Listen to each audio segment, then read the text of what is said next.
Here's to you, dear listeners, and welcome back to a brand new episode of Metal Gear Mondays Revengeance. Believe it or not a Hideo Kojima podcast. I'm your host, Cole Duncan. It's good to be back. It's good to talk to you again. We're all actually glad to talk to you, and by all of us, I mean all of us hosts here across from me on the digital table. It's my buddy Chris Hampton. How are you, buddy? You know, can't complain. Nobody's gonna listen to me. No, that's very right. I'm not going to, but actually, no, I'll listen to you anytime you want to talk to me, man. I'm here for you. Well, thank you, buddy. And for someone who will actually listen to, Miss Tori Cortez, how are you? What's up? I'm just here for that crispy spritz. Ooh, the crispy spritz. It's good. It's good. Are you spritzing? I mean, I did. I personally did. I've got a clearly Canadian over here. I'm just enjoying it. Lovely. That's what the people want to hear. That's what the people want to hear. But anyway, welcome back. Like I said, we're starting Metal Gear. We're starting Metal Gear Solid 3, Snake Eater. Like I said in the, I believe, 00, if you're looking for a strategy guide podcast, this isn't going to be it. We are going to be talking about gameplay. We are going to be talking about story, obviously. But basically, we're not going to just go through okay, if you wanted to get this, you got to go here. And if you wanted to get the special, like, night vision goggles, you got to go here. We've done that before. This whole podcast has done that before. Yeah, I think it's more like, you know, when you were playing these games in high school or whatever, and you met up with your friends before class started, and you would talk about it. You know? Yeah, but yeah, it's just all of us kind of, you know, reminiscing on like how we played all these games and what they maybe said to us, or maybe something that we found cool in the games. Yeah. That being said, we are starting from the furthest back chronologically, and we are going to be making our way all the way up to the present, or actually, I guess now past. We're going to try to make sense of this damn timeline. Yeah, we are. We're going to do our best. We're absolutely going to do our best.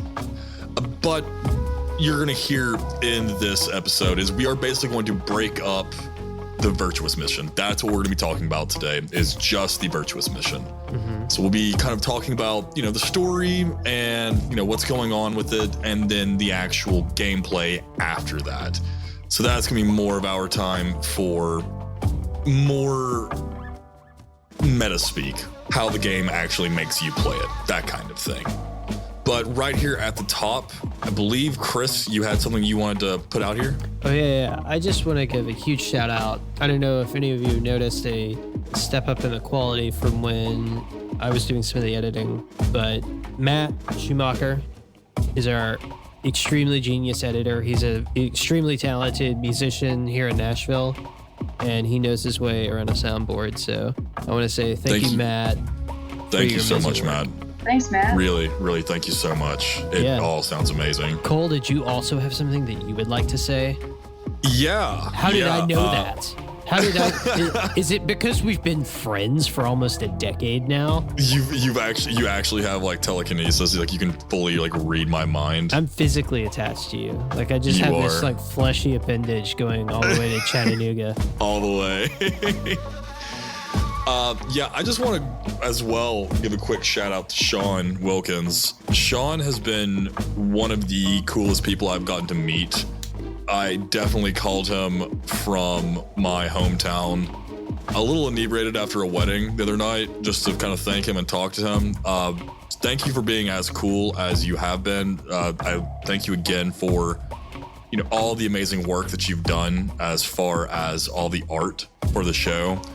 And when all this is over, I cannot wait to see you and Eric again, my man. And this is just part of the community that you could become a member of. Cole will drunk dial you if you become a Patreon. Yeah, I'll fully drunk dial you, absolutely. But no, like, shouts out to Sean for being as cool as human possibly can be. He's just a really awesome guy to talk to and hang out with. That being said, I think that about does it for housekeeping. Tori, anything else you got up here at the top? I mean, since we're all doing shouts out, I want to shout out my little brother Dom. My other brother Chase already got one, so... yeah, I mean, get him out. So yeah, Dom, what's up? I'm sorry that I had to steal the PlayStation 2 back, so you can't play along with me, but I hope this makes up for it. Wait. Are you telling me, Tori, that you're playing through Metal Gear Solid 3 on the PlayStation 2? I sure am. Which version of the legit. game are you playing? Oh, you know it's subsistence. Okay. Because I was wondering if you were suffering through that awful camera from the No. original release. No. I mean, I won't say it's awful. There are wasn't times great. it's really cool, and there are times that it's not great. I can't. Not great, I yeah. can't. I don't have the patience. Yeah. I wish. Yeah. I wish I could say I did, but I do not. Yeah. Shouts out to you, Dom. Thanks for letting Tori steal the PS2. Because now, let's get into this, guys.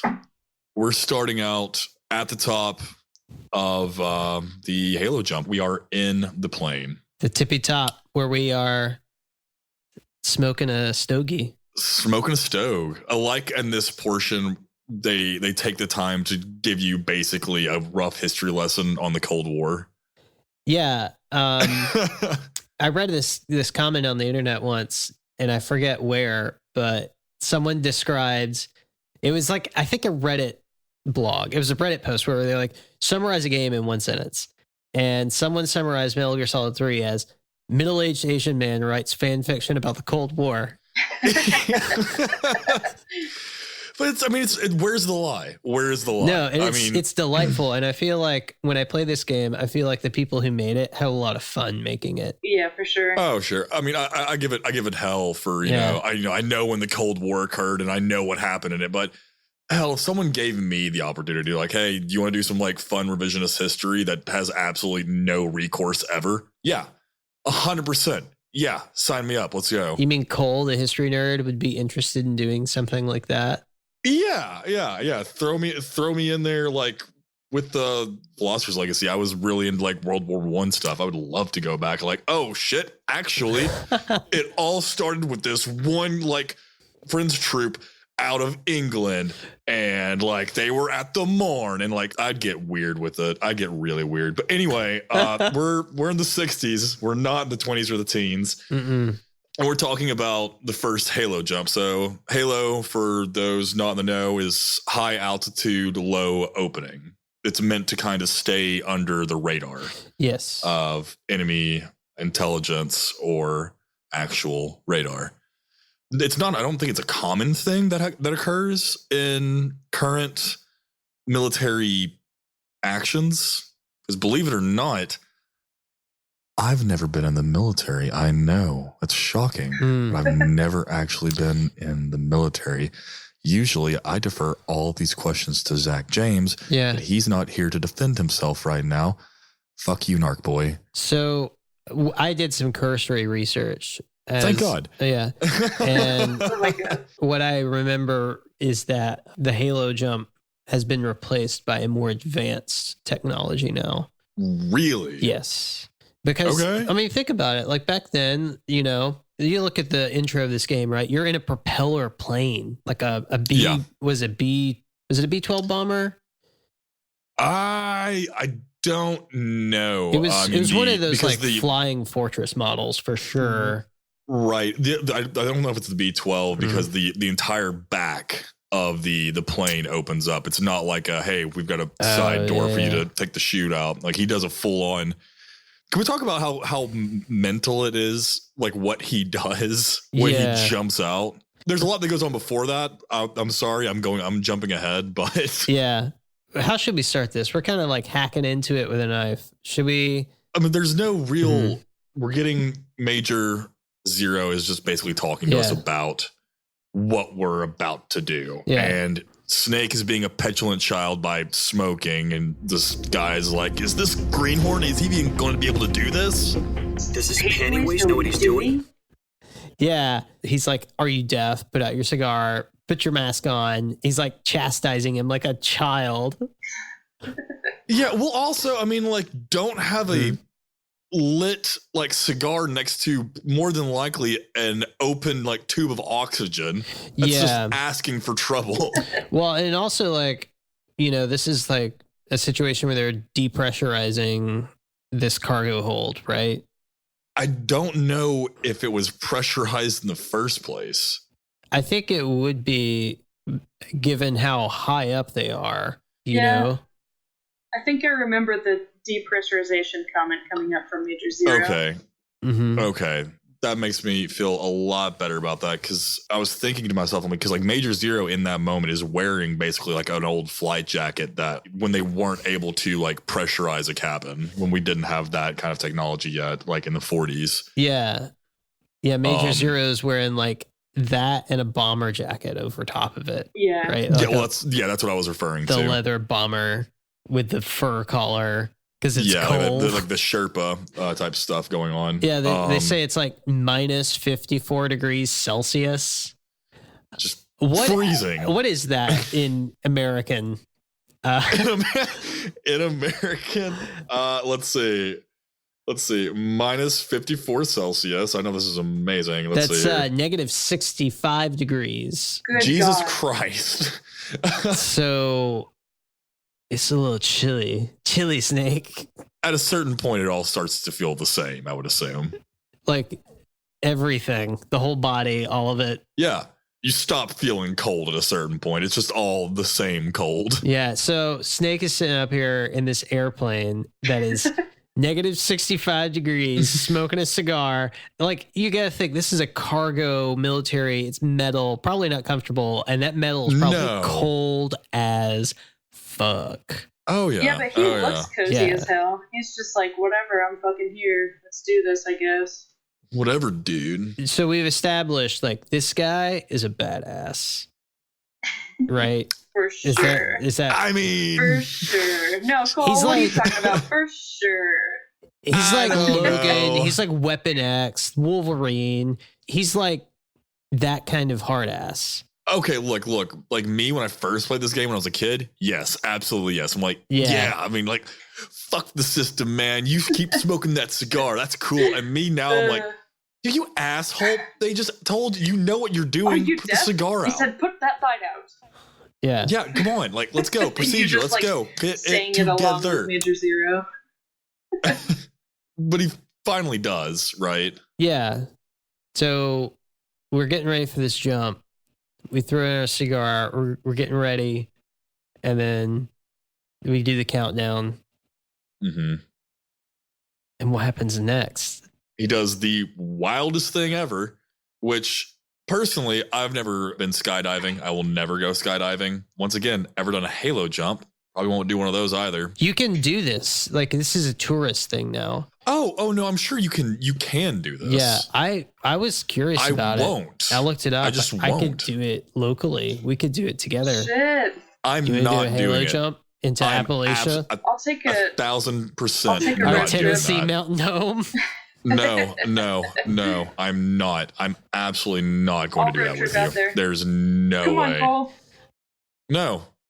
Like it would be so much easier for you guys to get me to play like literally any horror game Yeah. Oh, great. So we have than a do benchmark. that. I'm just fully telling you that Okay. right now. All right, Lovely. Layers of Fear, here we go. Absolutely not. There's So, no way you were getting me in a plane flashback and with saying, me, Cole. okay, we're going Flashback to with jump me. out of it now. Jack, I've got some important news for you. Yes. The head of the CIA has finally given us the green light for the Virtuous Mission. Virtual mission? No, the Virtuous Mission. The future of our Fox unit depends on it. If it succeeds, we'll be officially organized into a unit. Virtuous mission? Sounds like some kind of initiation ritual. Yeah, no, I'm not doing that. But when he does jump, Sure. he like does a full on flip. Hmm. And then he does like 50 more. 50 more flips. Like Look at that me, is the I'm a most snake. yeah, like that has got to be the most disorienting thing. He's just like tumbling, like rolling down a hill. You're falling to earth at terminal velocity. Yeah. Spread your wings and fly. God be with you. Yeah, he's like, nah, fuck wings. I'm just gonna be a rock. He's like a bullet shooting straight right into the middle of those virgin cliffs. Well, I would Ew. think it'd be better if he was a bullet, like if Hold he was on. like straight Hold on. down. Ew. I mean, it's a joke. They make the joke. They do make the I know, joke, which is actually, weird. I actually had that noted. I just needed to point. I just needed Nasty. to point that out. Yeah. Yeah. So, Cole, you have a problem with the somersaulting. Yeah. I mean, like, let's see. I'm literally looking up right now. In a stable belly to earth position, terminal velocity is about 200 kilometers an hour or 120 miles per hour. So that's if you're doing it like fully like spread out. Let's see. Stable free head fall down position has a terminal velocity of 240 to 290 kilometers an hour or 150 to 180 miles per hour. Oh, and then further minimization of drag by streamlining the body allows for speeds in the 500 kilometers an hour to 310 miles per hour. So he's going probably well over 200 miles an hour. Yeah, he's hitting it. He's booking it. He's booking it. He's booking it down to Russia. And then we get can't fully like dizzy, I would assume, because he had to show off. And then somehow or another completes the halo jump, pulls the chute, but then lands in the trees. Yeah. Loses his backpack. Yeah. And then does the anime like 3-point stance on a cliff. Well, before we land, we're treated to a very long cutscene. That's like a 30-minute long cutscene that gives the whole story of like what we're doing and what the fuck is going on and like where's Snake? First of all, I know we're doing this in the chronological order of the timeline, but this game came out after Metal Gear Solid 2, right? And we didn't really know who Big Boss was. Like we knew of the character from the story, but we never really seen him before. That's fair, yeah. And I don't know what I was expecting. Because I remember when I was a kid and I got this game, I was excited because I was, big Metal Gear fan. And I got it when it came out and I was like, oh yeah, it would make sense that he looks just like Snake because they're clones. Right. Yeah. I mean, like I knew they were going to look exactly the same. It threw me off because Liquid looks so different than Snake. Right. And right. Twins, I mean, the recessive genes or yeah, it's so weird. Well, actually, no, like Snake got the recessive genes. Yeah. Right. Solid got the recessive genes. But Snake is the one that looks like the boss. Right. Well, because, science, who cares, right? Nanomachines, son. Nanomachines, son. I mean, look, I'm really leaning into this whole revengeance thing. Well, if you're looking for like gushing praise of the Metal Gear series, you're not going to find that here. But we have a deep appreciation and love for all the flaws and the warts. Oh, yeah. I mean, I love the games. I do. I'm going to make fun of them because that's all I know how to do. Because if someone asked me to do something near as creative as this, there's no way I could do it. Oh, for sure. It's woven together in a, I want to say, decent way. But all of those flaws are just, like, it wouldn't be Metal Gear without them. Oh, no. No. So, should I fill us in on the story? Yeah, if you want to fill us in on the story. Like, why, Chris, why are we doing stupid somersaults out of the air? Jack has got some important news to hear. We're taken back, and it's very much like the cutscene in Metal Gear Solid, where Colonel Campbell's talking to Snake, right? Similar situation, except we're smoking a cigar this time. Yeah, because he doesn't smoke cigarettes. And I thought, honestly, like in the way that it was like done too is very similar. It was just that Shinkawa art style stills. Yeah, I don't like those a lot. I like those a lot. Yeah, and it was just a beautiful callback. This was like really masterfully done, I think. Absolutely. Yeah, it was good to see.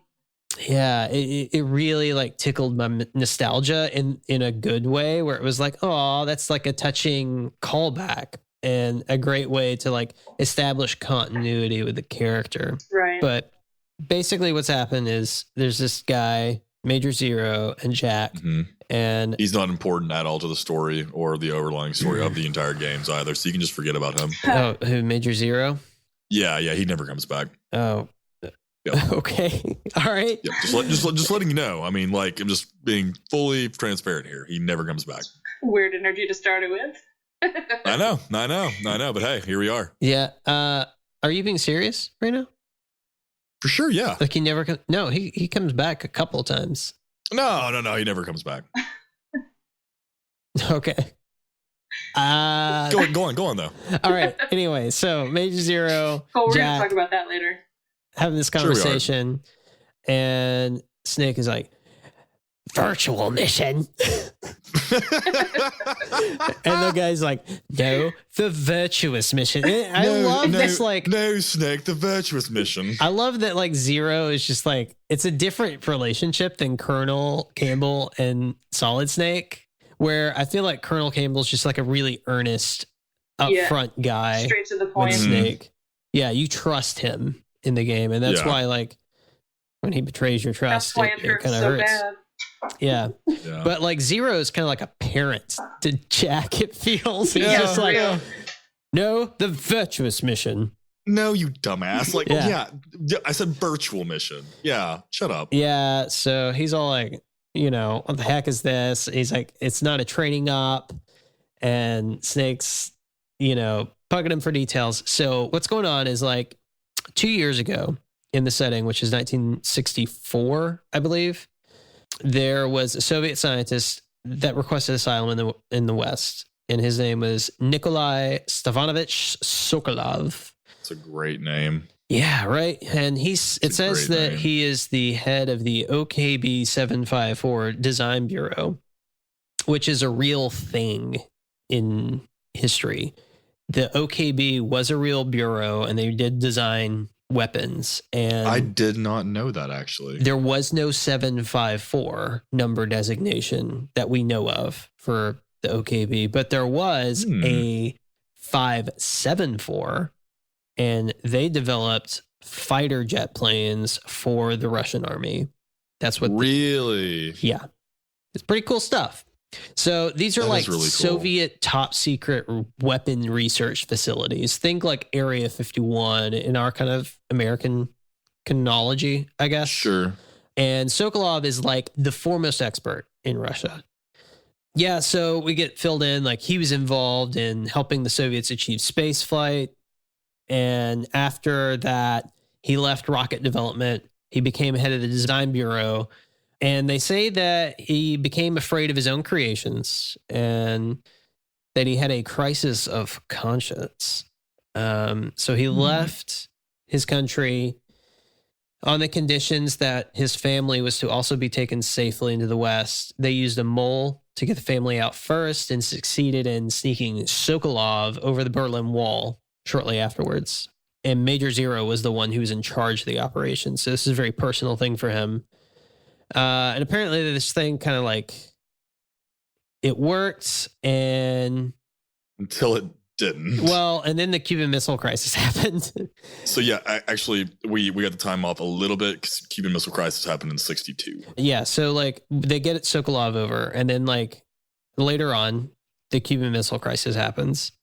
Right. We know the story of the Cuban Missile Crisis in real life. Right. And we said we agreed to get rid of the IRBM missiles in Turkey, but Major Zero is like, well, actually, and this is Kojima, like, this is when he's first Playing starting jazz. to like rewrite history a little bit, where he's like, actually, that was something we were going to get rid of anyway. It had no strategic value. The deal was for Sokolov to be returned to Russia, and that's what we did. So Snake is like, wow, I can't believe the Soviets pulled out of Cuba just to get this one guy. One guy. Yeah. So Zero's like, yeah, that kind of makes us concerned about what he was actually working on. Like, what does this guy have in his head, and what did we just fucking do? Yeah. I mean, Zero. These guys are willing to literally glass the planet Oh, yeah. for this one person. Yeah. It's crazy, right? I mean, it's mental. Mm-hmm. So Jack, Snake, whatever you want to call him at this point, Jack, I guess, is like, well, what kind of weapon is it? Was it space rockets or something like that? And he's like, no, it was missiles. And he's like, we don't know the details, but it was a new kind of nuclear device. And the Soviets have been conducting some nuclear tests at Semipalatinsk, which is a real place that was a nuclear testing ground for the Russians. So good on Kojima for doing his homework, I guess. Nice. Yeah. That's really cool. I didn't know. I literally did not know any of that. Yeah. So the deal is, like Virtuous Mission, the objective is to go and extract Sokolov, right? And it says that according to our intelligence, he's in Selinoyarsk, which, Cole, I'm reading this. This is so cool.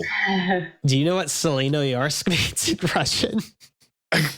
I do now. So it's not a real place in Russia. Like where this takes place, that is a real place. There's a jungle in the south of Russia that borders on Asia, and it's very much a jungle for real in Russia, which is crazy to think about. But Selinoyarsk is not a real place. The word Seli is Russian for goal. And Noyarsk is not really a word. It's kind of a suffix that they would put on the end of things and then city names. So there's like a city called Krasnoyarsk. And what it really means is just city. That means Selinoyarsk is... It's kind of like in English where we tack on like Ville to things. Yeah, like Ville, exactly. Or stun or whatever. Yeah. So Selinoyarsk means goal city. Well done. We have to get to the goal city, Snake. We got to get to our goal. That's amazing.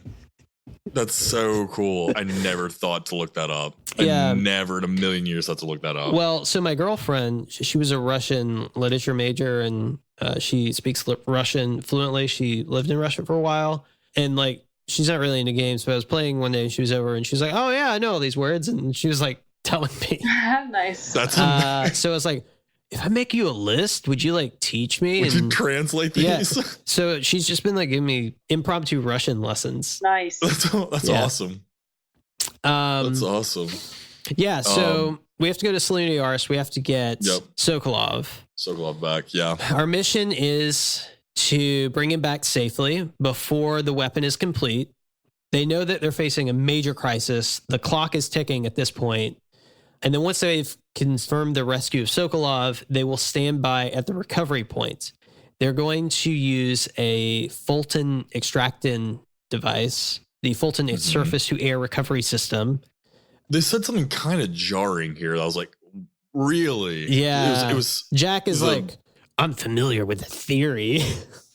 Yeah, he's basically asking if like the shock of being picked up by a Fulton won't just fucking kill this guy. Yeah, and you know it's funny because that's what I'm taking if away I remember from it, right? like Metal Gear Solid 5, that's a risk that can happen. Like, oh yeah, like if you've like really hurt these dudes and then you send them up when it's raining or like storming, there's a very good chance they're fucking dead. I just have this mental picture of Sokolov and then like the like he'd probably be like happy though. That's the thing. Whoopee! Like from Peace Yeah, Walker. exactly. Yeah. Exactly. That's cool that they are going to try and get him out that way, you know? Yeah. The thing I guess I don't know, and once again, this is why I probably wasn't in the military, is at that point, once they had Sokolov there, why couldn't we just affix the Fulton there? I think it's something to do with like Soviet airspace, right? They're already in. Yeah. I guess. No. I mean, you're already close enough. It's not like Snake trekked in, you know, miles and miles and miles to get to. Well, and I think this might be jumping ahead a little bit, but I think the cutscene answers that. I believe it says it's 3 miles that Snake treks into the forest. So like from where we landed is 3 miles away. And I guess like, you know, if I remember in 5, if you would Fulton someone and there were guards around or whatever, they would shoot down the Fulton device. Sure, if they're immediately nearby. But I mean, this is a weather balloon that's flying up. But again, once we get to this, the cutscene answers why. Like, he doesn't have any time after. That's very true. But the thing is, though, is that they already knew that, okay, well, he has to get back to this one extraction zone. Yeah. Yeah, because that's where the plane can get in to pick him up, too. Sure. The reason I'm bitching about it is I'm kind of like, man, it's a plane. 3 miles is, 3 miles, but you can get 3 miles a lot faster in a plane. Yeah. Fair. I think they just don't want to get too close to the base there. Sure, but I mean, you're already in Soviet airspace, right? But I'm saying I don't think I'm explaining myself very good. Maybe I'm not explaining my argument very well. Me no That could totally word be. good. Sometime. Little word work better. Anyway, the basic thing is that they're recovering him by Fulton, and we have to get him out to a certain place for him to be picked up. Yep. So should be home in time for dinner. It's a 4-hour time limit. Godspeed, right? We glide into the forest, and you take off your helmet that says Metal Gear Solid on it. Which is, I think, this cool like cinematic thing of like, oh, here's the title on my helmet. Oh, as it pops up, yeah. Yeah, and guys, at the beginning of the game, which one did you pick? I like Metal Gear Solid. I picked 3. Okay. 3 is my favorite. You picked 3. What did you pick, Tori? Well, I traditionally pick 3, but this last time I went and played, I picked 2. I picked 2 because I die every time. If you pick 3, you get all of the DLC stuff from the PS2. Mm-hmm. You get all those like face paints and stuff. Oh, nice. Available. Oh yeah, Okay. yeah. I got all those. Yeah. Oh, so that explains why I had a different experience than I usually see. Okay.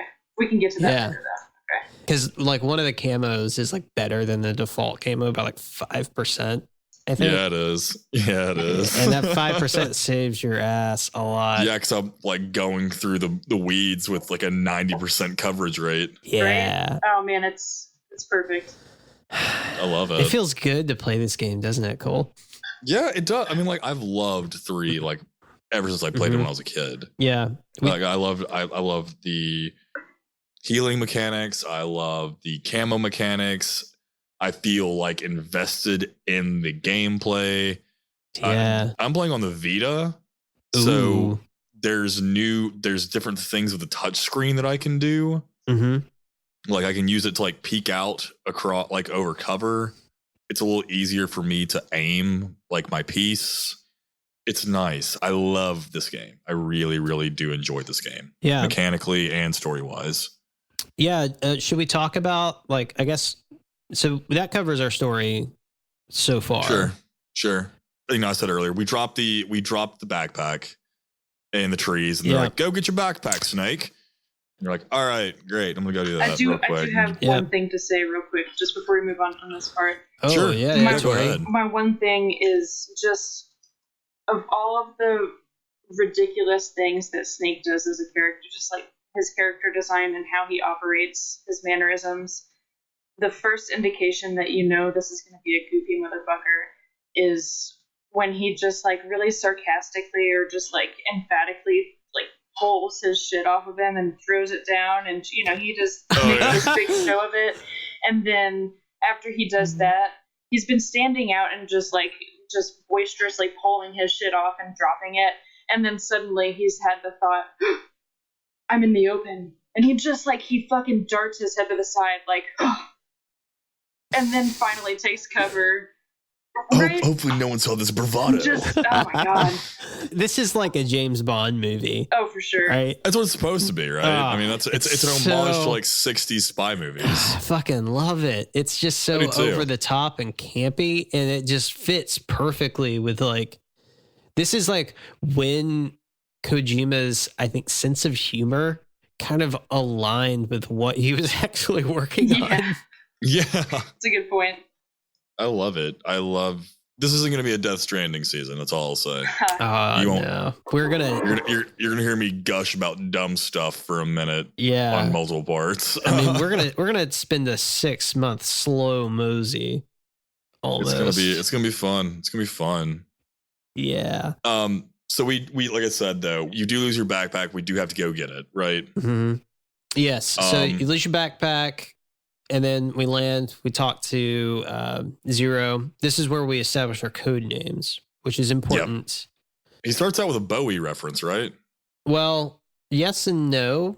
He says, call me Major Tom, and he says it's a reference to the movie 2001, right? No. The Great Escape. The Great Escape. The Great Escape. There's 3 different tunnels, and he says the tunnel that they got out of was called Tom. But we all know that Kojima's a big David Bowie fan as well. Absolutely. Call me So- Major Tom. Call me Major Tom.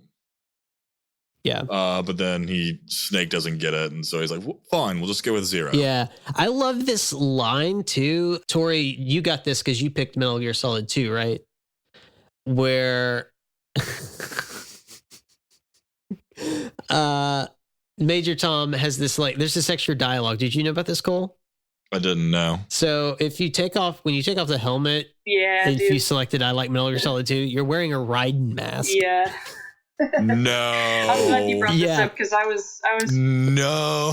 thinking about So whether I was going funny. to talk about this. And then it's like That's so funny. so the part that Tori described where he lands and then does this like campy thing at the Mhm. end of the Kodak conversation, instead of just hanging up or continuing into more of the mission, it's like he says, "Oh, Snake," and Snake's like, "Yeah," and he says, "The crew isn't watching anymore. You can take the disguise off now." God. And then Snake says, "Good idea. This isn't right. Time for the snake to shed his skin." Oh God, Oh, damn it! And God. he takes the Raiden mask off. I hate it. I hated it. Oh my god, that's so Time for funny. the snake to shed his skin. Oh my God. Oh God. Oh Lord Oh God my Almighty. god. Snake That- has Oh my goddamn God. dad jokes. Yeah. I take it. But yeah, we have to get our stuff. We finally get our stuff. And who do we talk to? We get back into Major Tom and he tells us how to use a menu. Yep, gotta love that. Use your backpack. Oh Um, wait! I'm so sorry. I'm so sorry to do this to you, but I just was looking down at my notes and I realized there's one more thing we gotta talk about from after his taking the mask off. Chris, did you catch Oh, yeah. how after he takes the mask off, he spreads his arms out again, and he just like wags his head back and forth in the fucking wind? Yeah. Oh my God, He's just dude. Oh my God, it was the most ridiculous. Okay, I'm sorry. I had to mention that. Oh, you're good. Good. He's like, I'm free. So goddamn Lord. ridiculous. Yeah. No, nobody had any fun making this game, Mm-mm. it seems. Yeah, no. It was a L'Oreal commercial. Mhm. We basically get introduced to our entire team Yeah. at this point.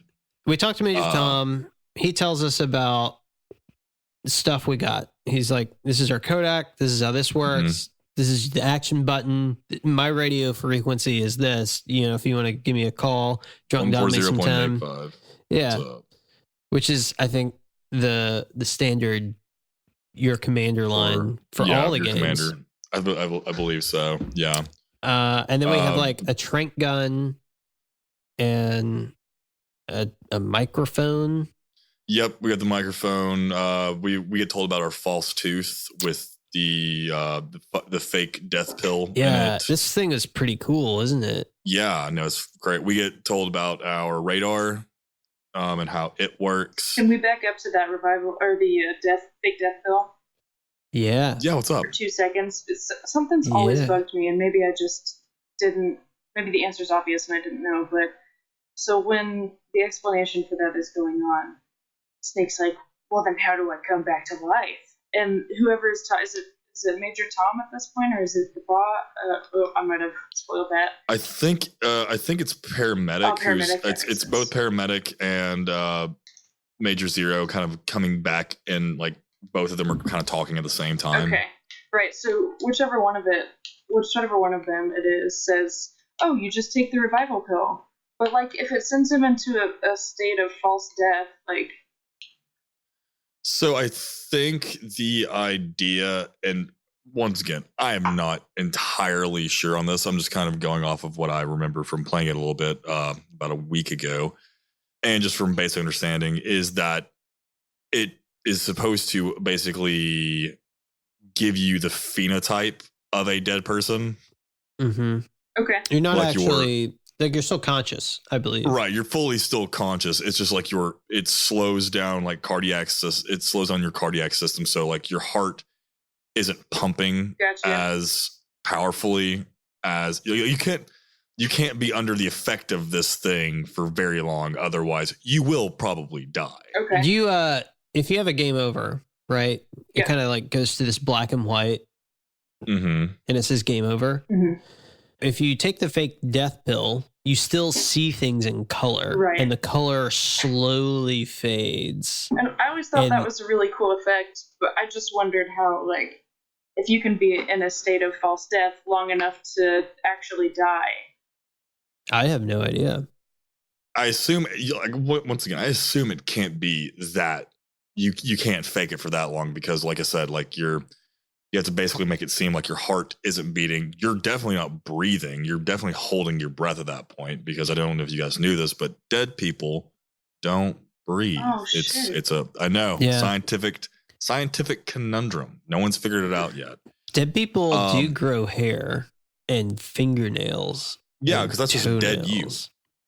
Yeah. It's just dead you. That's why they tell you, like, if you're growing your hair, that you should like eat everything healthy because what comes out of you is just dead you. And if you're being healthy, then the healthier dead you is, the better your hair. Hi, welcome to the salon with Cole Duncan. I can't wait to revisit this at a certain river down the road. I know, Oh, yeah. I know. But yeah, no. So you get all of your equipment, and we finally have someone else on this call that you didn't think you were going to be talking to, and it's the lady that we talked about in the last episode, the boss, and she is basically saying, you guys have a moment together where you're talking, and we're revisiting each other because they've been separated for such a long time. Yeah. And she kind of talks a little bit more about CQC, which we talked about in the last episode, that the two of them developed together. It's kind of an awkward moment that we're watching here, right? Oh, for sure. Snake lists out exactly how long it's been since he's seen her last, like down to the minute.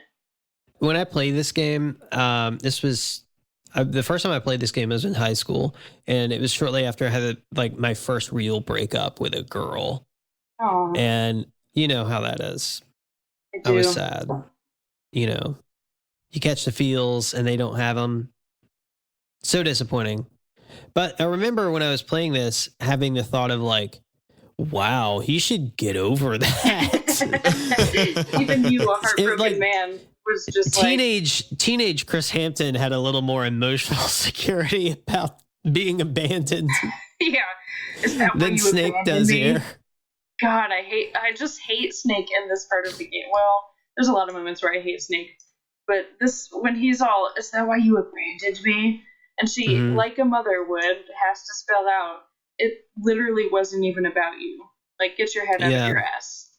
Yeah. Yeah. This is like us seeing a very flawed and different character from other iterations of Big Boss, right?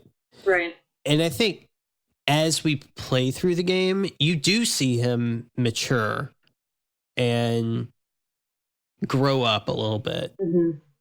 Like at the end of the game, there's this, you feel like a different person. You feel like you have become and earned that legendary title for that soldier that you heard about in Metal Gear Solid. Right.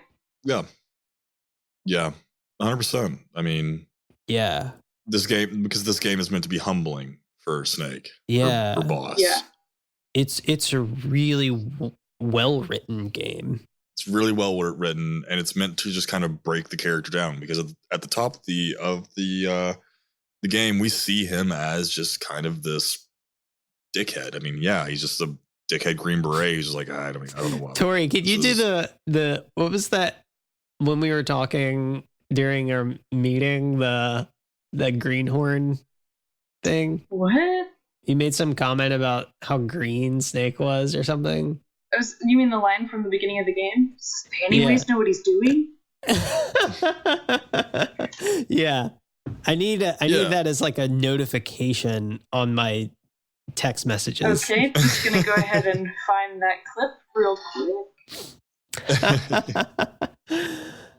But yeah, no, they have this conversation, and I really wish they would have kept the same writing going forward with all of Kojima's games. I'm just throwing this out there because this isn't it's awkward, but it's meant to be awkward, and I like that. Is that it's it's an understood awkwardness to an extent. Like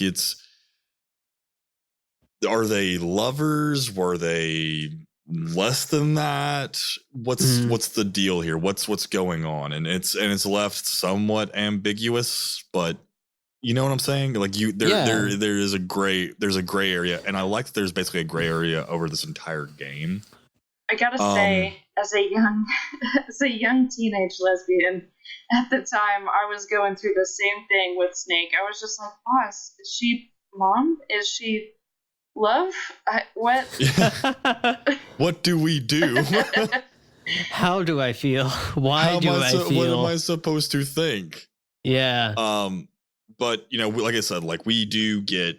This is the point where we get all of our stuff. We've talked about a lot of it. One thing we haven't really fully talked about, we kind of touched on it, but was camo.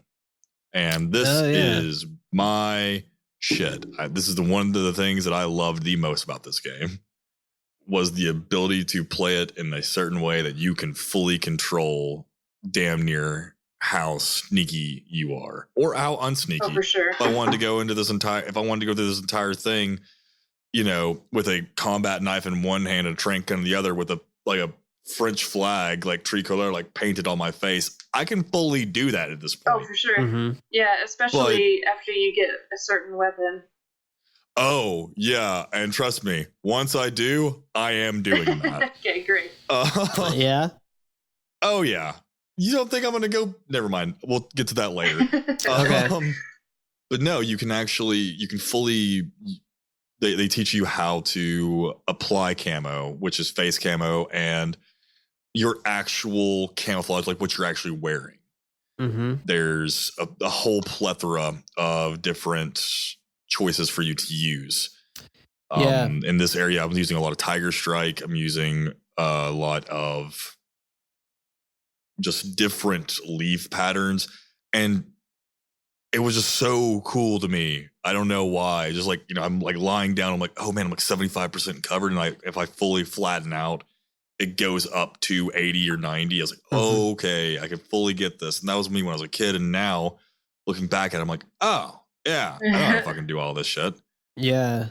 I think the cool thing about the camo system in this game is that when you apply the camo correctly, sure, you get the camo rating at the top right corner that's like a higher number, and it makes you harder to see. But you actually do blend in with the environment definitely. more as a character. Super well. It's pretty fucking put on that red brick Hell yeah. camo when you're I in fucks with that red brick. in Rosfet. Yeah. And you know, lean up against that wall and you will blend right in. It's crazy. Yeah. It's just really cool. And like I haven't seen a game do it as well since. Yeah. And even with Metal Gear games, like Metal Gear 4, I know we're jumping way ahead in the future here, but yeah. you do have an active camo, but it's just like, great, now I'm just fucking invisible with just because I laid down on something. Dope. Yeah. But this, I feel I have agency. Like I can choose how, if I get spotted, it's my own damn fault. Disappointing in a way for MGS4, wasn't it? Yeah, I mean, like with 3, it's like I feel like it's dumb, but I feel super happy. I literally would have like a guard basically stepping on my hands in some tall grass, and I'm just lying in some tall grass. He passes by. I just hop up, grab him, drag him back into the tall grass, drop him down, knock him out. We're good to go. His friend's like, "Where'd he go?" Base coming. And I've already got him, and he's coming to the tall grass. And it's just super, super. Man, it's super well. I gotta tell you, Cole, your technique's a little sloppy. He's already called into base, so that radio is gonna keep going off, and they're gonna send in some people. I'm John Rambo out in these streets. Like, let's go. Come on. You're like stealthy, but like sloppy stealthy. It sounds like. I mean, I can be. It's so interesting to me talking about the different play styles of this game, because you can really come at it from a lot of different angles, I think. Yeah, I mean, like when I was younger, it was just path of least resistance, like snipe them with the gun and then deal with the bodies later. That's how we played in MGS2, right? That was like your only option. Yeah. But now it's going back into it. I am like actively trying to like put myself in positions where I'm like, okay, I know I can kind of figure out their patrols. Okay, I know he's going to be coming by this tree. So if I hide down here, I can snag him and drag him into the bushes, wait for his friend, and then if need be, just crack his friend in the dome with one of the trank darts. He already drops into the grass. I can just pick him up, throw him in there. Yeah. With his, it's cool. And I like that. Also, there's a point up here that we're about to talk about that you really need that trank gun. Yeah. Can we go back to the part about talking about the boss and the Kodak we conversation? had a lot more to say there, huh? Sure. Too? Yeah, I've got a lot of stuff to say about that.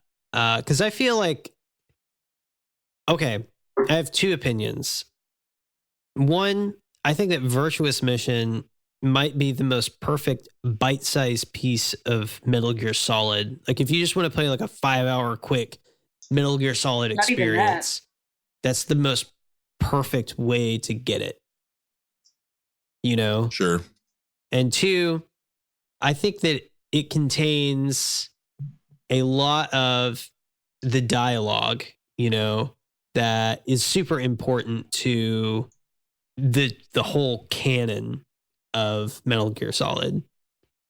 And a lot of it happens in this conversation with Jack and with the boss. And Tori, I think you have some stuff to say about this too, right? I mean, I really just had one quote specifically that I pulled, which I just love the way that when Snake says that really dumb thing that I guess, like, I shouldn't equate it to what a child would say because that's not cool, but it does sound pretty childish when he says something like, I still need you to teach me how to think like a soldier. And she's like, I can't fucking teach you that. What are you talking about? And she's saying one of the most important parts of being a soldier is to have spirit. What you need most is spirit. Spirit and body are two sides of the same coin. I was just like, damn, boss. Like, not only coming out here with some work on your CQC, buddy, but also, like, get your mind right, dude. What are you doing out here? Yeah, the conversation is really interesting because it's like, it's awkward because it's like, oh, there's this person I haven't seen in a long time. And those conversations are always awkward in real life. But then it's like the boss is being a little cryptic and trying to like send a message to Snake and he's not picking up on it. And I think you get the sense that like he's not picking up on it. Because he's too wounded, either. like we were just saying, he's too hung up on this, I don't know. He feels like he's been slapped in the face by her. And she, again, is just like, this is not about you. Exactly. Yeah, that's really all I wanted to go back to and touch on as far as the boss and that little piece there. So, covering camo. And then like from here, it's just like we carry on with the mission.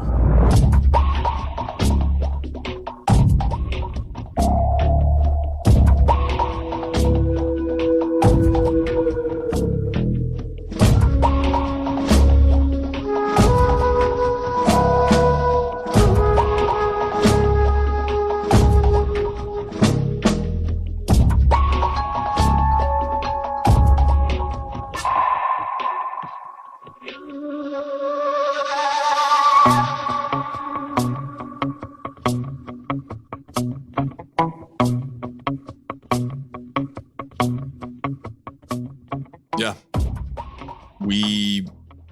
We have this big conversation with the boss and with the team. And now we finally we're back in it. We finally have control of Snake again. And now we are actually making our way to Sokolov. So, Tori? Yeah. How did you fare getting to him? Like this first area? So I will say that through this area and all the others from the Virtuous Mission, I started out on hard difficulty to give myself a challenge, and I regretted it pretty quickly. But, stubborn as I am, I went ahead and plugged on. So I'm not going to lie to you boys, I got caught a lot that first time. You were on hard. Like a whole lot. And I thought I was being pretty sneaky too. Like, I utilized the tall grass, I utilized the logs, I utilized every little hiding space I could, but just wasn't having it. So I started over on normal. And is that better? Yeah, it was like, I don't know. Do you feel like normal is the way the game should be played? Yeah, I do. I do. And let me also just preface this by saying I'm playing a pretty survivalist type of playthrough where I'm only going to use like the most basic of means that I can. Like, I'll collect all the other fun toys, sure, but I'm really only going to use what I need and nothing more, ideally. Mm-hmm. So you're the survivalist of the group. So that's what I'm doing. But I'm not gonna lie, I think there's too big of a gap between normal and hard, because normal, and it might just be because I've only ever played on normal, but it just feels a little too easy at this moment in time. And maybe I'll be shooting myself in the foot by saying that, but that's where I'm at. When I switched difficulties, I was just a slithering snake through all that grass. Normal feels like, to me, the way the game is supposed to be played, and hard is I think so too. If you want to get your ass kicked, and European Extreme is like if you're a real like sadist. Yeah. I thought and you that just have a lot was of going hate. in another direction. Yeah, I thought I was going to hear, if you're just a real slut for punishment. Yeah, I mean, really, if you are, that's another way to go about it. Play European Extreme. I'm good, personally. I'm just going to stick with normal. Yeah, I mean, that's what I decided pretty quickly, too, because, actually, as much as I hate to admit this, I didn't actually even trigger the cutscene for Sokolov on hard. I was like, if I can't not get caught by these guards around Sokolov, I cannot fight the first boss. So I mean, I don't know. I think it's a fair point. I just want to enjoy the game, you know? Yeah. That's my whole thing, is that like I care a lot about playing it, and if I'm just constantly being stymied by the game itself, I'm like, all right, I'm not enjoying this anymore. And I'm currently enjoying it as I'm going through it. Right. When I was a kid, I used to play, I would put this game on, like, you know, between like coming home from school and going to work or whatever. And play for like 20 minutes on just like very easy with the gun that gives you like 90% ammo. Because it's just so fun to just like run around, you know? Yeah. Oh, yeah. You just like drop in and run around for like 20 minutes and be like, all right, I'm going to work. Sometimes I feel like playing that way. This time I was a lot more conservative. I bet that'll drop once we get further in the game, but this time I was a lot more hidey than anything. I really didn't have confrontations with guards if I could help it. Yeah, I feel you. And you're playing on the PlayStation 2, right? Yeah. I bet that's a trip going back to like old tech. It's not. I mean, it's not that bad. I'm only missing a few buttons, really. It's the worst part about it is that I have a wired controller. Man, that sucks. That sounds like Stone Age tech. I'll tell you right now, it's really nice just to be able to play all of this from the comfort of my bed. Yeah. It's amazing. I just want to put that out there. I mean, I can do that too. It's just, you know, it's like fully like full on like 10-year-old. I'm under the sheets like with my Vita. It's great. I love it. So yeah, how about you guys? How did you guys get through these areas? Did anyone just trank the one gator and then just go from the first portion? No, I didn't fuck with the gators. I stabbed him. I like got down on my belly and just went like and then it would do the and you get the three pieces of the gator. Gator's tasty too. Oh, it is. He throws out that tasty. I was just talking about in real life. Like, gator tastes pretty good. I've had some. I like it at least. Had some gator bites, some fried gator bites. Yeah, it's tasty. Yeah, if you get a chance. How does everyone deal with guards? That's the real question. Like, because we've got a couple areas of guards. I mean, the first area past like the gators, there's guards, right? Yeah. Yeah. Okay, so there's the first area, the Dramushi swampland, which, by the way, Thank you Dramushi. for telling me how to actually pronounce that. Dramushi is Russian. It means dense.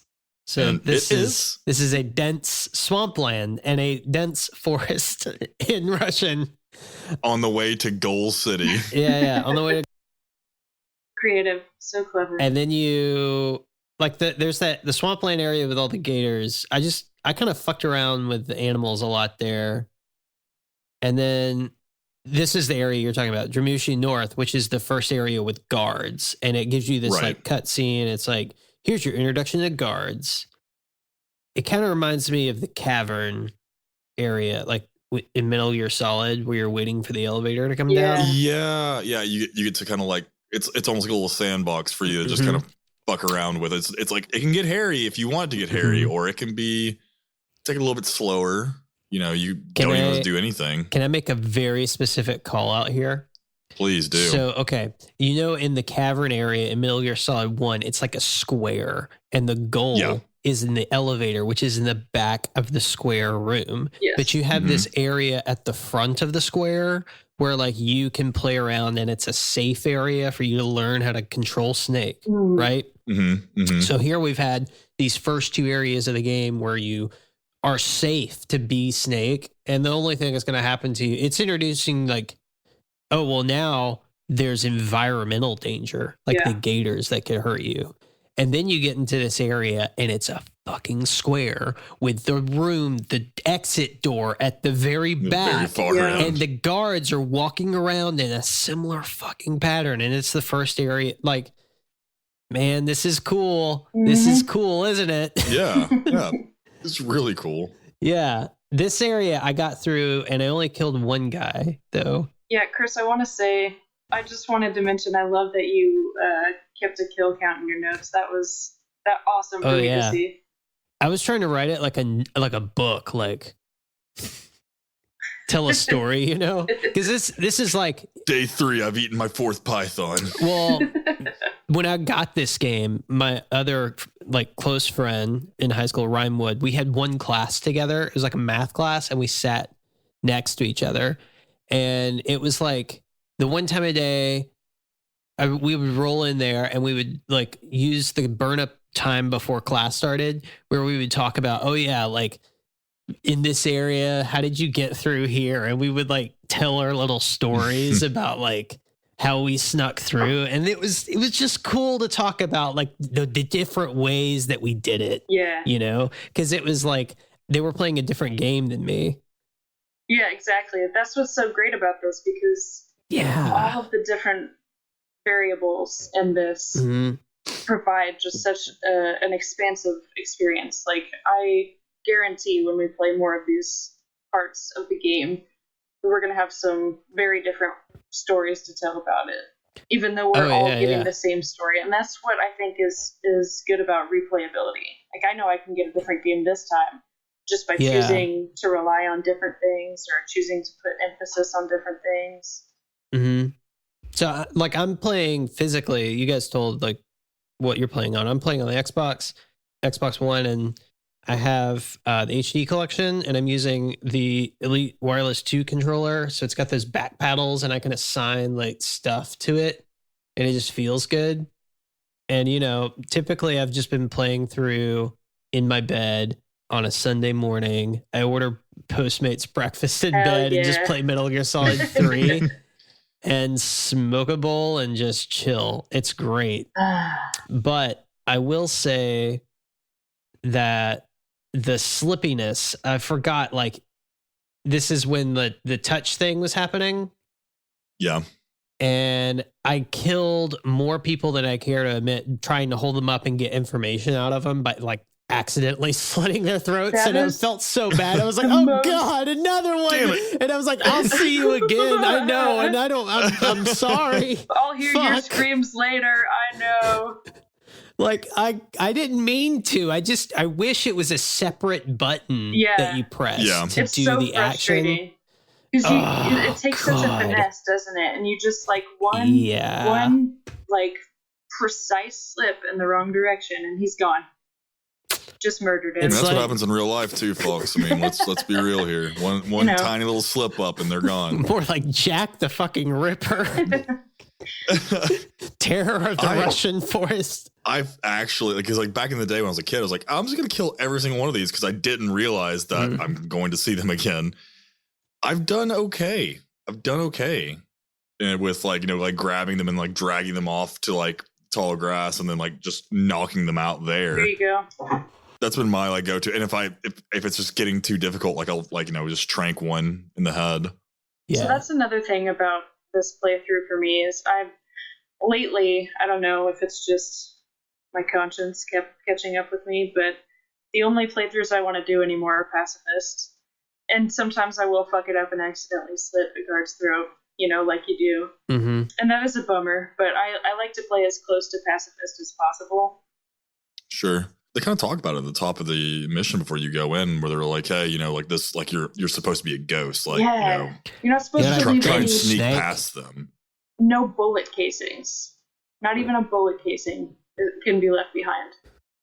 Mm-hmm. Which I think was really suggestive. It's kind of bullshit, Yeah. I think it's just Kojima once again laying into you about, hey, there's another way to play this game. You don't have to go shoot him up. So this next part with the bridge, that's where the game kind of takes a turn. Like we had this nice little part where Chris kind of was talking about where you can kind of explore and get your bearings and, if I push this button too hard, someone's getting a knife in the throat. Yeah. This is where like shit gets wild. It gets wild and you can really fuck with the mechanics of the game a little bit. Like there's a rope bridge. And I remember when I was playing this as a kid, I just kind of jokingly shot at one of the ropes and I watched it disconnect and I saw how it affected the actual bridge. And I was like, holy shit. Okay. I picture like little Cole's face going like, That's exactly what happened. I was like, oh, I'm gonna do some dastardly shit here. That was like my reaction too, because I was like, oh my god, the bridge, it's the best part. But then I realized Cole was also like, hey, dumbass, you have to get across it. Yeah. Well, it's good you had that thought. So once again, it's a little bit difficult because we've got guards down here, but there's a lot that you can do, and I did not know about the beehive trick at all until like recently. It's in the cut scene, dude. Are you not watching the cut scene? He like does the snake grin. I am, but at the same time, like when I was a kid, I was like, this is just a weird game, and he's just like smiling for some fucking reason. Wait. I mean, yeah. Do you know about holding the L1 button? So like look at stuff, yeah. Yeah, if you hold the L1 button, it shows you the beehive. I know, and Chris, I feel like I have to remind you. Yeah. Even to this day, I'm not a smart person, and sometimes I don't put two and two together. I'm sorry. I know, and so I was doing everything in my power when I was younger, and then like now, obviously I know better, so I'm like, oh yeah, just get the beehive down, and that's the big distraction. But like when I was a kid, I was like, I was doing a lot. Yeah, I was doing like I'm like sneaking around, like trying to make noise, and they're like, "What was that noise?" And I'm like, "Gotcha!" And I grab them, or like I shot them from like underneath because I was really well camouflaged. And then the other guy comes around and is like, "Where's this other guy?" And I'm like, "Gotcha!" And I hit him too, and I was just dropping people. I love that you're doing the ape escape. Gotcha. Yeah. Yeah. I mean, I was a fucking psycho as a kid. Or I would like do the thing where like I knock out the one at the base of the tree, and then I run out on the bridge and I jump down real quick and I just hang out there and let the other guard pass. Oh, yeah. And then I do the exact same thing to him. And then I just start like booking it to the other side and then just try and dive into the bushes. Like it's been a lot better. I can't book it across this bridge and not fall off of it. I've tried very hard. I Trial and error. I know a lot of trial and error. The secret is you have to, if you make a certain part of the bridge unstable, you need to like crawl over that part, right? And then put your weight on like towards the more stable side, or you need to shoot out other sides to like counterbalance it and make it to where like the bridge part sags evenly with your weight if you walk straight down the middle. It's got like physics. There are bridge physics. I'm obsessed with these bridge physics. It's so cool. Yeah, it is. So this area of the game is called Dolovo, and in Russian, Dolovo means water valley. Well, what do you know? So strange. And it's There's water and it's in a valley. Yeah, and we're yeah. You know, I mean, you know, I use that beehive shit. You know, I'm on that beehive shit. I keep that. Yeah, I keep that on me. You keep that motherfucking beehive on you? I keep that motherfucking beehive shit on me, and I take it down, and it causes them to like run away, and then I played with the bridge physics and make them like fall off the bridge. Oh my god! Yeah, on their way back. And Tori, you said your playstyle was like kind of survivalist, and Cole, you're like stealthy John Rambo. Mm-hmm. And I feel like mine is like insert snake grin here, like any like mischievous like anime Kojima shit is like how I'm playing the game. You're the Kevin McAllister of like espionage game. Basically, yes, that is what I'm Kevin McAllister. You're fucking Home Alone in the middle of the Russian like like there's a part where like I lure a guy by shooting down fruit from a tree, and then like I jump down on top of him. There's gonna be a point in this game where like Chris attaches like a car battery to a doorknob, and he just waits like with his hands over his mouth, just like cackling. Yeah, you know it. But you got something that I didn't. Yeah. I did not get this thing that you got. So do you want to talk about that? Yeah, let me give you my bridge approach, because I this is like a ritual for me. Every time I play this game, I play this part of the game the same way. I shoot down the beehive. I pick out the ropes so when the guards come back, they fall off it. I was talking to Alessio about this actually. I feel like if you're not using the beehive though, and if you don't play with the rope bridge, then you're playing this game incorrectly. You know, I could probably make some sort of joke about a rope and a stick here.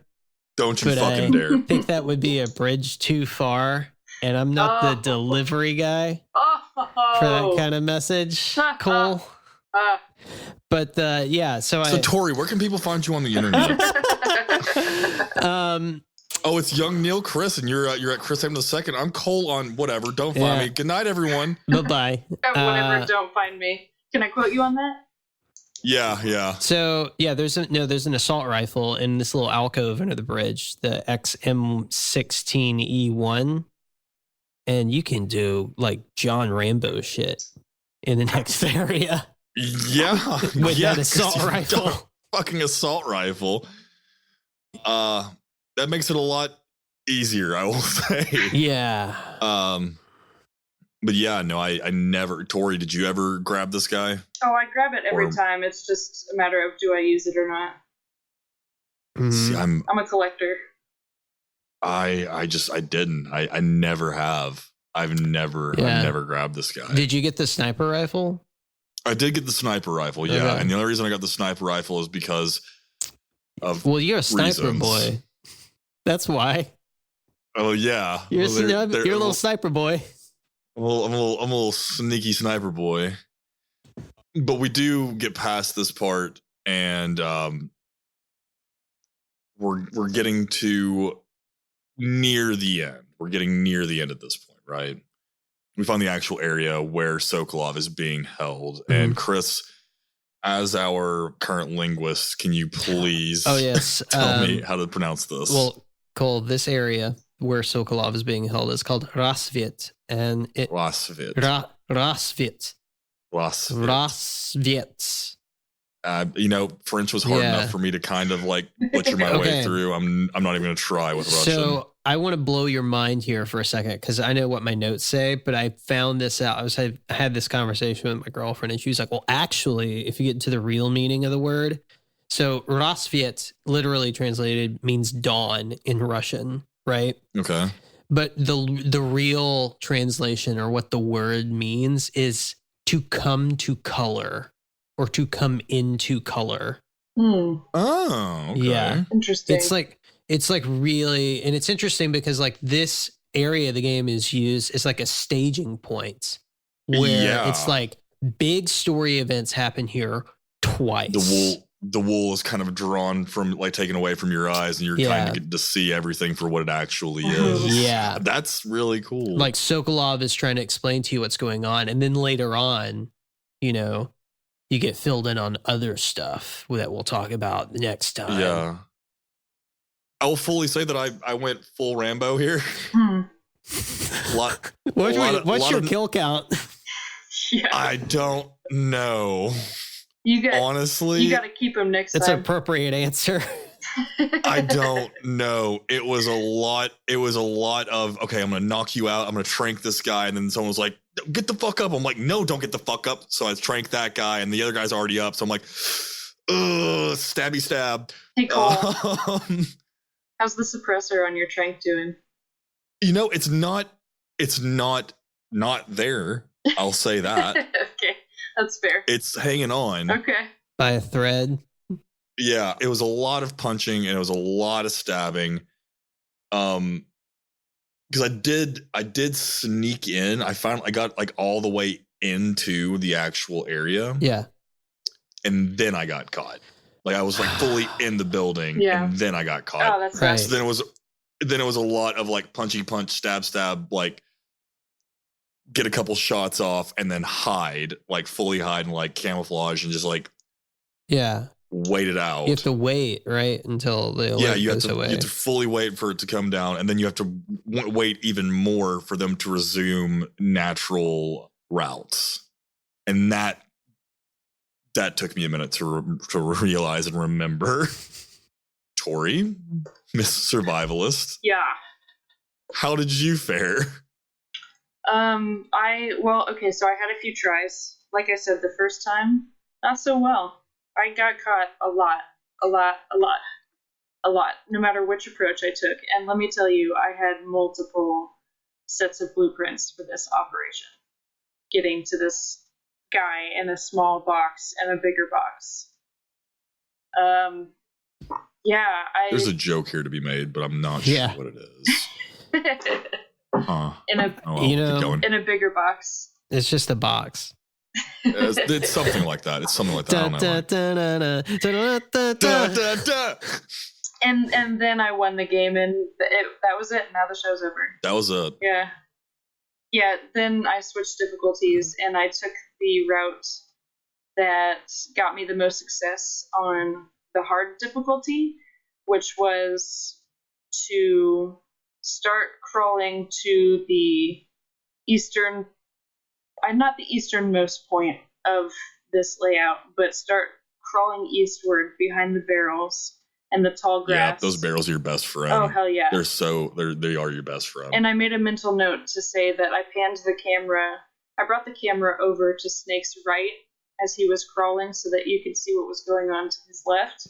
And I was basically crawling as this guard was walking to a grass patch that's across from Snake and right up on the building.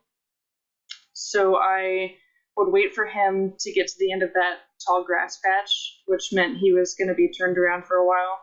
And then I snuck into that tall grass and then went ahead and switched up my camo to the red brick and went under some of the crawl spaces. Here's where I run into trouble sometimes. If I'm not careful enough, I will pop up as a guard has just turned to look in my direction. But basically, when that happens. Yep, it is a bummer. But then I just crawl around under the building for a while, and it's all gravy. How do we feel about the lack of a Soliton radar? I love it. Because I relied too much on it in MGS2, So the fact that I have to, I mean, it takes me a lot longer. I will say this. Yeah. It takes some fucking time, but that allows me to get this routine down. I like watch the guards for a minute and then just plot my course and see how it does. See, I personally use like the little sonar a lot. Oh yeah. I'll pop it out and just kind of like They can as hear a that, double though. check. I'm like, boom. Oh, they can hear it for sure. Yeah, so I don't like to rely on that one too much. It's definitely like I pull it out just to see where I am, and just to get a mental read on it on everything, and then I immediately like close it up just so like I know like, okay, I can turn this corner now. Gotcha. Or if they're right here and they hear it, perfect. I've already drawn them out. I can just grab them real quick. Gotcha. Yeah, my whole approach is right now anyway. I'm sure this will change as we push on through the game, but my whole approach right now is just avoiding confrontation with the guards because I can. Yeah. Or yeah, I'll go hide underneath the building and listen to that awesome caution music that we were talking about earlier. Yeah. Yeah, that plays a lot for me. Same. I did the thing with like the barrel because I couldn't help myself, Did you shoot But I was it pretty good. I used the trank gun a whole lot to get through here. Okay. And depending on which playthrough you're talking about, I played through this section of the game about 12 times in preparation for this. But yeah, so I think the one that I am counting for the show was like I only killed one guy because, again, I was trying to get some information out of him, and the damn thing was just like, no, you're going to slit his throat instead. But I got Sokolov, and it was, this is just a fun area. You can go full Rambo, you can go like sneaky, and it's like now you have to encounter this environment that's like not jungle. And it's like, oh, well, I just got used to this jungle stuff. Right. And my camo actually makes me stick out here. Yeah. So what do I do? You change it, of course. Yeah. You spend a lot of time in that camo menu. Yeah. I will also say, because I haven't mentioned it yet, because I have, I've obviously gotten hit in this game, like obviously multiple times. The healing system in this game is probably one of my favorite healing systems of all time. It's so good. We haven't taken a beat to talk about it, but I would love to talk about it if that's okay with you guys. Yeah, Yeah, sure. totally. Well, there definitely is a good chunk of time to talk about it at the very end of our cutscene. Yeah. Sure. Yeah. Let's say that actually. Where you're at the bottom of the waterfall. Yeah. Yeah. Okay. Yeah. All right.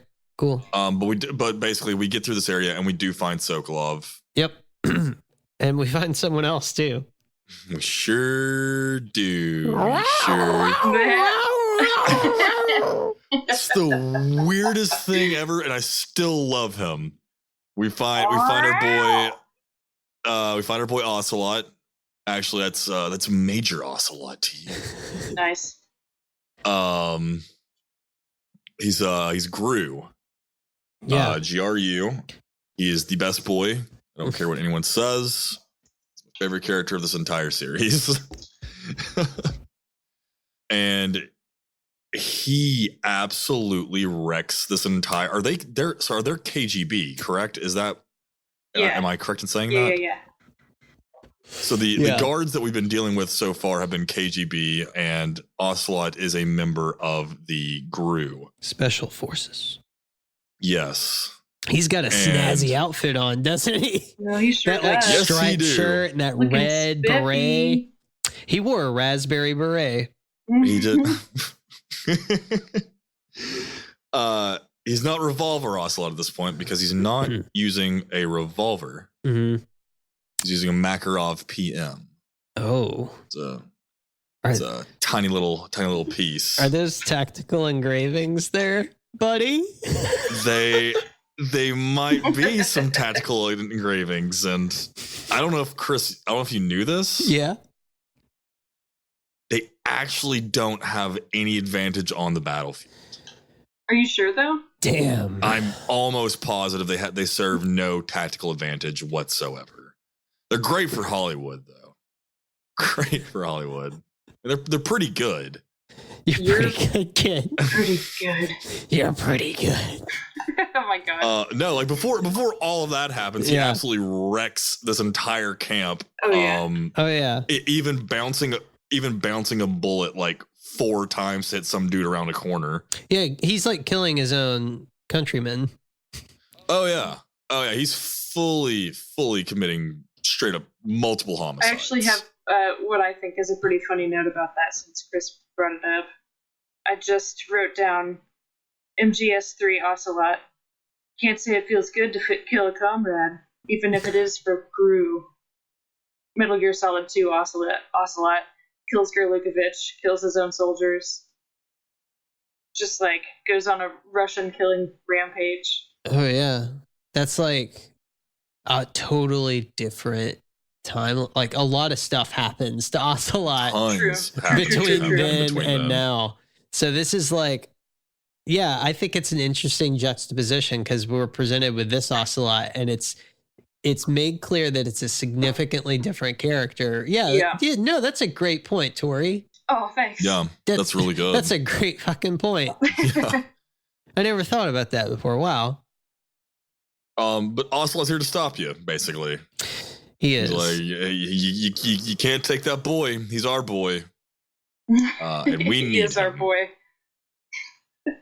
To which Snake proceeds to absolutely body him and then strip him of his piece, tell him the way that he's holding it is not suitable for a semi-automatic pistol. It's much more akin to a revolver because the way that he's angling his hand is meant to absorb the recoil better.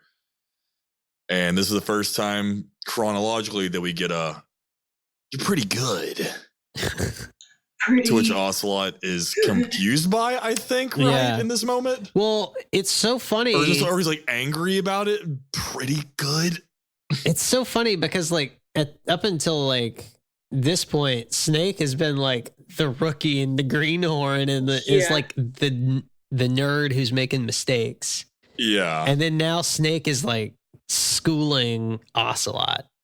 Yeah, there's like Gru Major. You're like, oh God damn, dude. Okay. Yeah. Let's calm down. So I guess what I come away with considering that is like Snake is green, but he's not that green. Yeah. Right. He's got experience under his belt. Sure. I mean, he's a green beret. He's not a full blown weeb. No, he's just kind of. Yeah, just kind of. He likes anime. He loves anime. He for sure loves anime. But Snake does deal with him, and we get Sokolov, and we're like, all right, let's get out of here. And they get all the way back to the bridge, and they get past the bridge, and nothing bad happens, and then that's the end of the story. Yep, Fulton extracted, Sokolov's out. Extraction. Yep. Obviously that. Yeah, I know it's amazing. It's just oh God, it's so short. Yep. It's quick. It's easy. Mwah. Just a quick trot. Nice little stroll. I do want to just make a quick note about the conversation that Snake and Sokolov have, though. And it just has to do with the game setting you up with Major Tom saying, oh, and tell Sokolov something for me. Tell him I'm sorry, I'm late. And then it's totally something that you think, okay, yeah, fine, whatever. But no, they bring it back. And then Snake goes, what does it mean? Like, what the fuck do you think it means, Snake? He's saying sorry for basically selling you out to the Soviets, man. There's no subverted meaning there. Read Open between your the ears. lines. So it means that he's a man of his word. It's just like some James Bond shit. It's like something James Bond would say when he walks into a room and be like, sorry, I'm late. Absolutely. Yeah. Sorry. I don't know. It just felt like one of the game's pieces of bad writing. It was just, and maybe it was a localization thing, but more likely it was just a piece of bad writing, I think. You can at me if you want. I don't care. Do it. No. I mean, I agree with you. I mean, it's exposition for sure. You know, like it's to fully just get it across. Yeah, in case you didn't pay attention to that first half an hour of it. Right. And just in case you didn't, you missed all of that. And like Chris said, I mean, this whole game is an homage to like old 60s and 70s spy films. Yeah, and I'm with it on that. I like some of the motifs that they share, but that was not one in particular that I was a fan of. Sure, I can fully understand that. Yeah, do you want to... Can I play translator again real quick? When we get please to... For sure. When we get to our bridge section here. Yeah, which I think is next, right? I mean, that's next. Yeah, like we get Sokolov to the bridge, and then who should show up but the boss, right? Oh, yeah. What's she doing here? It's a very good question. Mom? You think like, oh, yeah, Mom. Ma! Well, Lois. look, I just imagine like Snake pointing at Sokolov, like, Mom, can his mom said that it's okay for him to spend the night, but she said that you have to say that it's okay. Is that cool with you? And she's like, no, I'm going to kick your ass, break your arm, and then destroy your gun. And then destroy you. Yeah. The boss is like, all, good work, Jack. Yeah. Coming This in is here like with really demoralizing. Like Snake's fully disarmed, both emotionally, mentally, and physically. Yeah, this one hurts to watch in a lot of ways. It's the fear that no, it's the is it the pain? Are you talking about his line that he delivers? Yes. Oh, I'm so glad you brought that up. Are you going to Go say ahead. it in the Pain's voice? No, please go ahead. Oh, for real? Oh my god. Yeah. I just noted this as being my fucking favorite one. This is just such a good line. Looks like the new blood has been rejected. And it just seems like such a fucking thing he would say after you get to know him a little later. Yeah. And well, is it the pain that brings him up with the bees? Yeah, that should be, because that's the Pain's thing. So there's a bunch of like bees and hornets, and Snake's like, hornets. And there's like a man, there's a guy in a helicopter, and there's a bunch of he's riding a cloud of bees, and he carries Sokolov into the helicopter. So there's like a cloud of bees, hornets.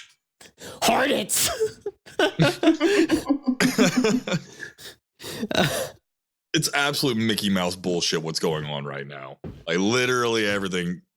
We've got a dude with Gene Simmons' tongue times 5 making weird statements. You've got a bug man who is picking up another man. For some reason there's a cosmonaut in there and a very old man. A very old bug-eyed man with a parrot. And by the way, all of these people are talking down to the boss like there's not a fucking whirring helicopter that they're inside.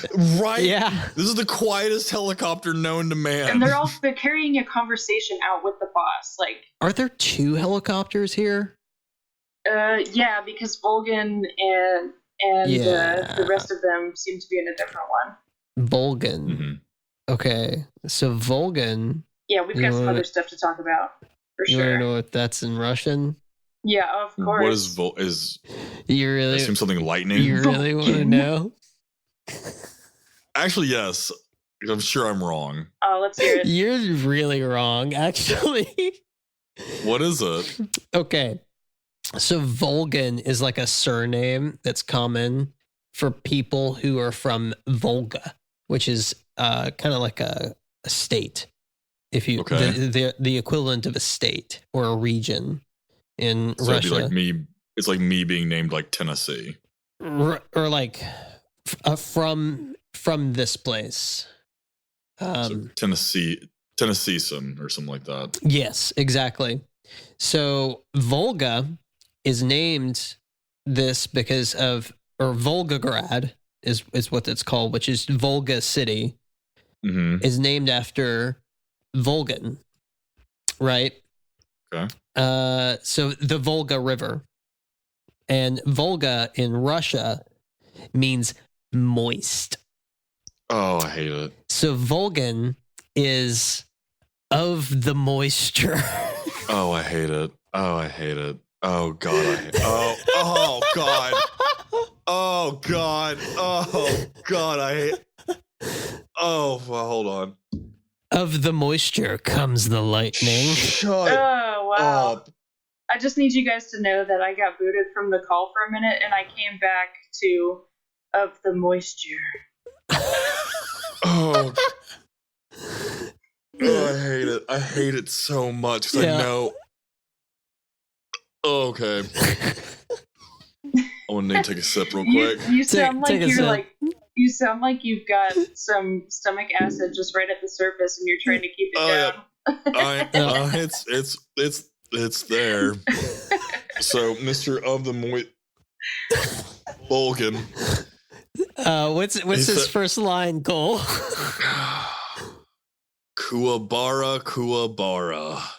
That's pretty good Vulcan. I wasn't trying. Yeah. I think I'm just mentally drained from learning that. Everything else you said, like your translations have been a joy. Yeah. I want you to understand that. So let me pepper a good one in. This one's a good one. This one's beautiful. Yeah. I love it. But that had to be on air, huh? Yeah, right? it really did. Yeah. We owe it to our Patreons. We owe it to our listeners. What do you owe me, Chris? I owe you nothing, Cole. You can't handle this. No shit. Kuwabara. Kuwabara is a Japanese phrase, actually. So I guess like they just stopped giving a fuck about trying to do stuff in Russian at this point. But Kuwabara. Singer like Vulcan. Moisture Man. Is so Kuwabara is a phrase used in Japanese language to ward off lightning. It's analogous to the English phrase knock on wood to prevent bad luck. The word Kuwabara literally means mulberry field. And according to one explanation, there's a Chinese legend that mulberry trees are not struck by lightning. I don't know if that's true. I can't imagine. If you're listening to this and you're in a lightning storm and there's a mulberry tree and you think, oh, yeah, Melger Mondays, Kuwabara, and you run into that, you cannot hold us liable. That's not how that works. We're not advising you to get as run low to a as you mulberry can tree. and out of the storm. Get in your basement. Get in your basement. Hide your kids. Yeah. Hide your wife. Because there's striking mulberry fields all around you. Yeah. How did we get here? I don't know. Vulcan. I don't know anymore. We're talking about these helicopters and these weird dudes having a conversation with the boss on the bridge, and she's got this suitcase, like she's packed up, ready to fucking leave us forever. She's leaving. She's going out to get that last pack of cigarettes. Yes, she is, and her new daddy has walked in. Oh God! While her old daddy is like crying blood for everybody. He said, "Well, you do the voice, Tori. Wait. You do the voice so good." Oh, do I? Okay, yeah. Hold on. Let me channel Lori Allen. It's raining blood. Could it be? Right? Is that it? That's actually that's really so good. Yeah, that's really good. Oh yeah. Yeah. The boss basically tells you, hey, so it's been real. Yeah. Yeah. We've had a great time here. You can't come with us, Jack. Fun story. I'm defecting. Meet your new dad. Yeah. And Sokolov is my little gifts. Yep. To my new family. And then this is just a little something extra. Yeah. I just got a note right here. I hope you guys have noticed this because I can't unnotice it ever. Snake's entire body spaz when he says, "This can't be happening." Oh yeah, where he's like, yeah. It's like some old school video game move that he's doing. Bends his entire half downwards. This can't be happening. Yeah. It reminds me of like some of the animations that the characters in like Ocarina of Time had when you were talking to them, like the Happy Mask, or like the person that was like sitting and like clapping the whole time. Kind of that like weird type of animation. Yeah. Yeah. Sorry to cut you off there, Cole. No. It makes me no. laugh every time. Basically, you're being told in this moment, despite your best efforts, you have failed. Yeah. The boss has fully pulled one over on you, and before she just does you in and Mm-hmm. leaves you to the fishes, she pulls some CQC shit on you. Snake grabs her bandana, rips it off as she throws him off this bridge. Goes with Volgan. I'm not going to be able to say that name anymore without getting a weird chill. Yeah. Ooh, I didn't like that. And the whole new family gets in the helicopter. They take off, and Volgan decides to check out the new goods. And he's basically got a portable missile launcher that can fire what is essentially a small nuclear warhead. It's Davy Crockett. Yep. Davy Crockett, the king of the wild frontier.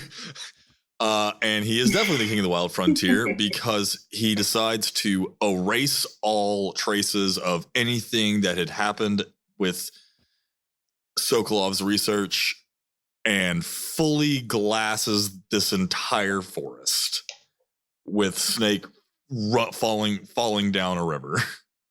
Oh yeah, so this is where we were going to talk about the healing mechanics too, because just before this, So this is like where paramedic chimes in, right? Yeah. Yes. She explains to you that you basically have to perform field surgery on yourself. Yeah. Yeah. You have broken ribs, you have a broken arm, you are cut. So you have to go into your menu, and then you can take you can eat different things to raise your HP, but you can only get to a certain point before you can heal back to full health. Yeah. So you have to actually perform surgery, which is, you have to clean the wound. If you have bullets, you have to get those out of you. If you have broken bones, you have to reset those bones. You have to put splints on. And this all sounds really taxing, and it can be, but it forces you as a player to rethink your approaches. And I love that. Yeah. It really engages you on kind of a role playing level of like, you feel, you get to like feel, you get to simulate what it's like to sneak through the forest and like burn leeches off of you with your cigar and wrap your bandages and use a splint and all that stuff. I love those little, so cool. Those little video clips they give you too when you, for example, when you do burn off a leech from you for the first time, or the first time you eat a snake. I like those little clips that they have playing. Yeah, it does what many games I think do not do. And instead of like trying to recreate the experience exactly as it is, like what it would be like to burn those cigars off of you. Like imagine if it was some sort of stupid mini game where you had to move the cigar around and like burn the leech or whatever. But it's an analogous system to the kind of feeling that you would get from doing the thing, just enough to put you in like a situation where you identify with this character more. Right. Sure. And the other thing I appreciate about this healing system is it doesn't give you an unlimited supply of the things you need.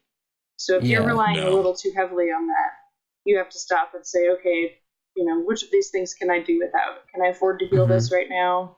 Or do I need to go get some more, I don't know, life medicine, for example? Yeah. Can I go back through this swamp again? Because I'm kind of low on health right now, but I need to get that health item so I can heal myself. I mean, it's just so cool. It's just another thing about this game that made me fall in love with it when I was a kid, and I still love it. Yeah. As a 27-year-old now. Right. Yeah. I have a feeling this is just going to end up being like a love letter to Metal Gear Solid 3.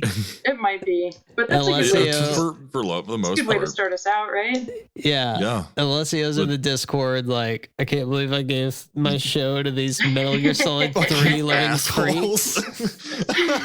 Alessio, we love you. And Metal Gear Solid 2 is amazing. You know, Yes. Not we're as not. good as Metal Gear Solid 3. It's just not as good as 3. I mean, We love all of our Metal Gear children equally, except 5. I love 3 a little bit more than I love all of them. Like 3 I knew was going to Harvard, and 2 could probably go to like a nice school. 5's community college is probably. Oh my god. Yeah. Well, if Harvard is the bar, is the top bar, I'm just saying. I mean, there's not a lot of funds left.